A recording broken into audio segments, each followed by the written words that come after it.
The Little Sparrow and the Storm. Once upon a time, a little sparrow lived happily in a big tree. One day, dark clouds filled the sky and the strong storm came. All the big birds flew away to find shelter, but the little sparrow was too small and scared. A wise old crow saw the sparrow shivering and said, "Don't be afraid, hold on tight to the branch, and the storm will pass." Teeny Sparrow did as the crow said. She gripped the branch with all her might.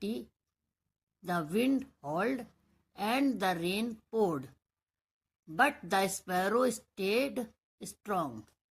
When the storm over, big birds returned, surprised to see the little sparrow safe and sound.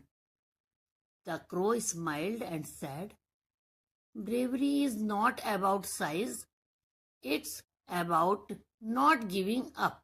Moral: courage and patience can overcome any storm.